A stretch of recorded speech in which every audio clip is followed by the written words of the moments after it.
শোনো, এই ওষুধগুলো নাও। রাতে মার প্রেশারটা বাইরে গেছে আর জ্বর উঠছিল। ফ্রিজে মাংস আছে, ভালো করে ঝাল দিয়ে কষায় মারে খাইতে দিও। আমি কাজে গেলাম, মার দিকে খেয়াল রাখো। শোনো,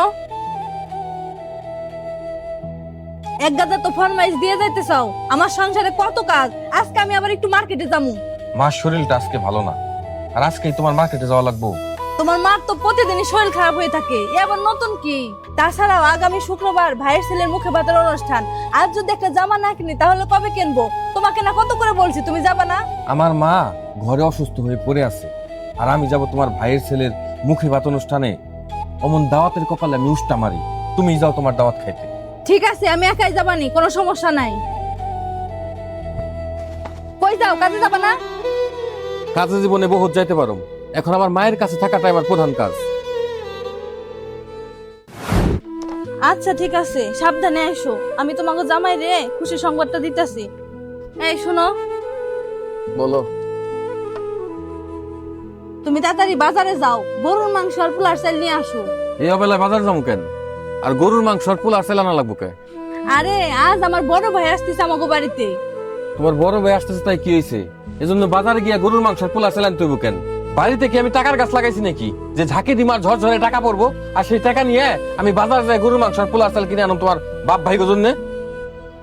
খবরদার, ফ্রিজে যে মাছ আছে ওই ডিউ পাকাইবা না, ডাল আর আলু ভর্তা খাওয়া বিদায় করবা। আইছে বড় ভাই আসবো, গরুর মাংস আর পোলার চাল নিয়ে আসো, টেকাই তোমার টিস মারে।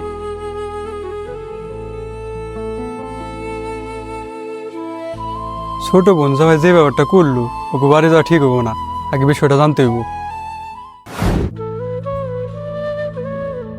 হ্যালো, কেয়া? হ্যালো ভাইজান, কই তুমি, কখন আসবা? কেয়া, তোর জামাই কই? রাখো তোর কথা, কই যেন গেছে। তুমি কখন আসবা? এত দেরি হইতেছে কেন? আচ্ছা, তোর জামার সাথে তোর কিছু হয়েছে নাকি? না, তেমন কিছু তো হয় নাই। কিন্তু আমার মনে হইতেছে কিছু একটা হয়েছে। আমার জামাই নিয়ে তো কোনো সমস্যা নাই, সমস্যা হচ্ছে বুড়া বুড়ি, মানে আমার শ্বশুর শাশুড়ি। তারা চায় দিন রাত তাদের পূজা করি, কিন্তু আমি তো পূজা করতে পারি না, এর জন্য আমাকে তারা পছন্দ করে না। কি রে কেয়া, এমন খারাপ ব্যবহার তোর আমরা শিখাইছি? এখন আমি বুঝলাম তোকে বাড়ি জামা শুই না, তোর জামাই আমার সাথে কেন খারাপ ব্যবহার করলো। তুমি কি কইতেছো এসব ভাইজান? আমার জামাই কি তোমার সাথে খারাপ ব্যবহার করছে নাকি? কেমন খারাপ ব্যবহার করছে তুই তো সবই জানোস। শোন, আমি তোকে বাড়িতে যাবো এই কথা জামালে বলতে দেয়, তুই তো ফোন কাটতে ভুলে গেছস। আমি সবই শুনছি, সব দোষ তোর। শোন বোন, তোর দুইটা কথা কই, তুই যেই দিন তোর শ্বশুর শাশুড়িকে সম্মান করবি সেই দিন তোর জামাইও আমাকে সম্মান করবো। বেশি কথা কইলাম না, শ্বশুর বাড়ির লোক রে কখনো পর ভাবিস না, তাই দেখবি সংসার সুখ আসবো। তোর জামাইও আমাদের সাথে খারাপ ব্যবহার করবো না। তুই যদি তোর স্বামীর পরিবারের মানুষগুলারে ভালো না বাসস, সম্মান না করস, তোর স্বামীও তোর পরিবারের মানুষগুলারে সম্মানও করবো না, ভালোবাসবে না। কথাগুলো মাইনা চলিস। তুমি আসবা না ভাই আমাদের বাড়িতে? আমি ওই দিনই তোকে বাড়ি যাবো যেদিন তুই আমারে সম্মানের সাথে নিতে পারবি। ভালো থাকিস।